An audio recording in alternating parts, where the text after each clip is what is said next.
So I've been meaning to make this video for a while. I've been meaning to share my experience with the Apple Air M1 computer that I've been using for a while now to make music and do mostly everything that I do, like video editing and music composition and things like that. And as you can see here, I have the box which it comes in. So when you buy the computer itself, it comes in this box, but I just had it so that, just in case you were thinking of getting it, so that you know what to expect. It has 8 gigabytes of unified memory, and it also has a 255 gigabyte SSD drive inside. So I got an email from one of my subscribers who was asking a couple of questions about this computer, and I also want to get into those later, but I just wanted to get those few things out of the way so that you know the specs and what comes in here. And I'm just going to share some things that I picked up along the way. So the first thing that I will say is that, the computer on its own, it's really great. It works really well. It's built really well. I like the design and everything. The screen is really cool.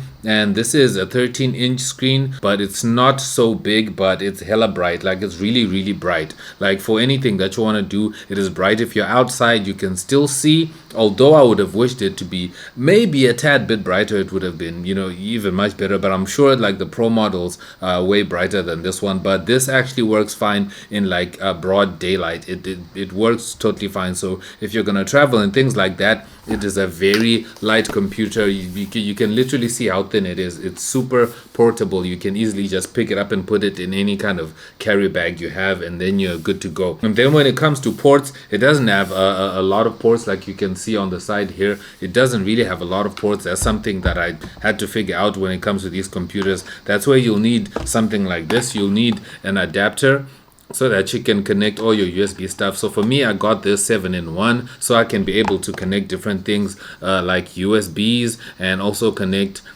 things like a monitor as well. So I can be able to connect a monitor, and I can be also able to connect certain devices. Like if I want to connect my audio interface, I can connect it through this. If I also want to connect my MIDI keyboard, I also use this adapter here. If you don't want to connect various things and you just want to extend just USB, you might want to get this one that can extend just USB alone, because this one is also another adapter that can extend USB so that you can have multiple USBs. Because for me, I do have multiple USB cables that I also use, that you can see right here. So I connect them on here if I'm not gonna use this one. So it's something that you might want to also just keep in mind when you buy this computer, that you might incur other costs of adding on these two things if you're gonna want to connect a lot of other things.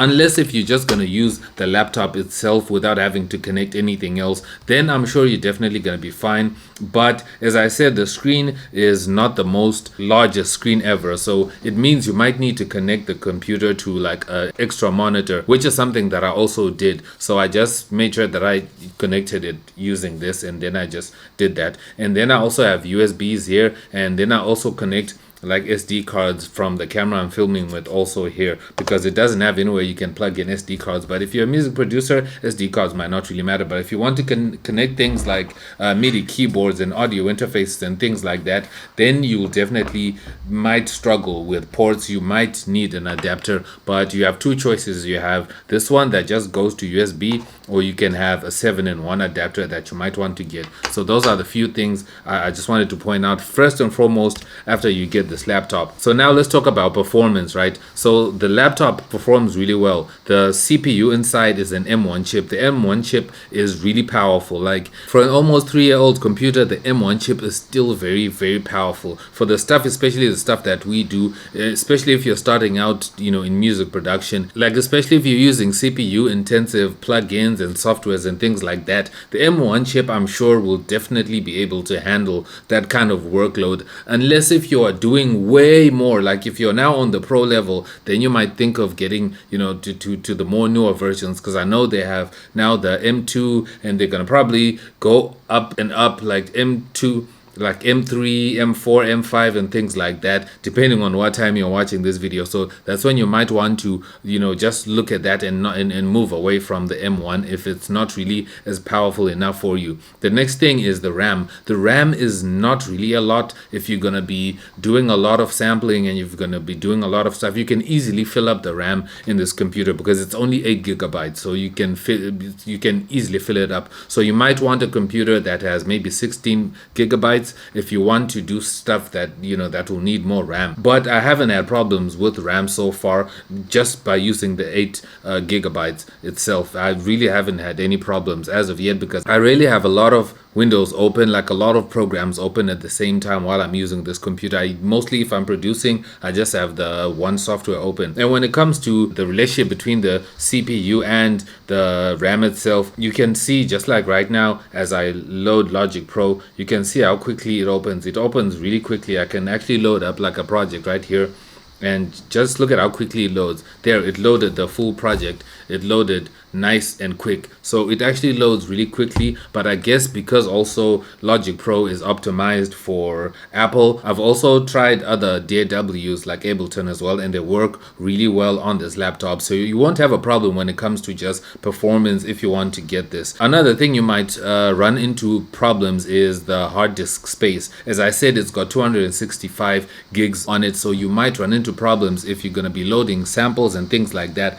because when it comes to Logic, if you're going to load everything that comes with Logic, like if you're going to load all the sounds and all the loops and everything that comes with Logic, it will take up around 70 gigabytes of space, which means that's a lot. That's almost 100 gigs shaved off of the 200 that you have in this computer. So you already have around 100 left, and then now add on some plugins and some samples and things like that, you might run into problems. So you might also want to get a external hard drive if you're gonna need more storage with this computer. That's something you also want to keep in mind. So I got an email from one of my subscribers asking about this laptop, like how it works, and they had a couple of questions which pushed me and compelled me to actually sit here and make this video. So I'm just gonna go through the questions and just answer them. And if you're watching, make sure to comment down below so people can know that it was you send this email. So the first question was, how is the MacBook Air M1 performance in regards to music production? Performance is amazing. Performance is really good. Like I said,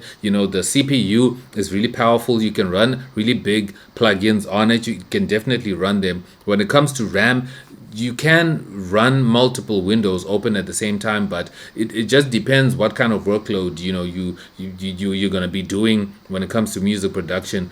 So I feel like with the RAM you'll get into problems the more the bigger projects you start to get into. You might get into problems with the RAM before you get into problems with the CPU. Then the next question is, what changes or additional adapters did I use to make it work? And as I said, I just had to get a 7-in-1 adapter so I can be able to connect other stuff. Like you can see this adapter here, you can see that it shows everything that you can connect. So that's the kind of adapters that I use here. And if you also want to connect a monitor as well, you're gonna need to get another adapter. So I do have an adapter right here that I use, that I connect everything onto. So that's something that you want to keep in mind, that might cost you a little bit more add on if you want to add on to the computer itself, and if you want to also connect your studio gear and studio equipment as well. And then the next question is, would I recommend the Air M1 to a fellow producer? Definitely, hell yeah, I would definitely recommend this computer to a fellow producer. It's powerful, it's really working well for me. I haven't had problems yet. As long as you keep it clean, you don't install unnecessary things, you're definitely not gonna run into problems. I've produced a whole album and I'm still producing music on this computer alone, and I don't have any issues as of yet. It works fluid perfectly, and it's an amazing computer if you're just starting out and you're on a budget and you're not really keen on getting like the brand new Apple computers or even the Pro models. You just want to get you an Air, then this is definitely one that I would recommend you to get to, to just start. And then maybe later on, if you feel like you've outgrown this one, then you can move up to like a pro model and things like for me, I would love to move to a pro model a bit later on myself. The next question is, what are the advantages of the M1? Well, the advantages of the M1 are definitely the power. Like, the power of the M1 means that you can run a lot of plugins that are CPU hungry. You can run them on this computer because it's very powerful. I'm coming from a Windows computer that had an i5, and I used to struggle even to edit 4K videos. Like this video that you're watching right now, I edited it on this computer, and it edits flawlessly. Like, I've been editing 4K on this computer flawlessly, and it never glitches, it never crashes. I don't have problems at all. Everything works fine, it works perfect. And I've made a lot of music, even like some of my big projects of songs that I have down below that you can listen to, that I've released already. They've worked fine, they play back okay. I never run into any issues, and I can load plugins nicely, and I don't have any problems. So that's the advantages of the M1. One thing you might want to maybe make a decision on is, do you want to get the M1 with the 8 gigs of RAM or the M1 with the 16 gigs of RAM? And then also, maybe if you want to add more hard drive space, then you might want to get more hard drive space, or you just get an external hard drive and then just buy this one with the 256 gigabytes SSD. Then you'll definitely be fine. So that's all the questions that I had, that one of my subscribers sent here, and it's really good. But overall, this computer is really good. I would definitely recommend it if you're thinking about getting into Apple. If you're using Apple, let me know what's been your experience down below. I'm having a blast. I'm really having a blast, and I can't wait to get a pro version so I can use it. So let me know what you think down below. If you have any further questions, make sure to drop them down below in the comments, and then I'll definitely answer those questions. I tried not to be super technical. I just tried to cover the things that are important to us as musicians when it comes to using our computers, so that's why I tried to cover, hard drive, CPU, and RAM. Those are just the basics that we usually worry about. Other things, then it depends with other people. And when it comes to maybe video editing and things like that, that's a whole other topic for another video. Right now I'm talking from the perspective of a music producer. But anyways, thank you so much for watching the video. I'll see you in my next video. I'm X, and I'm out. Peace.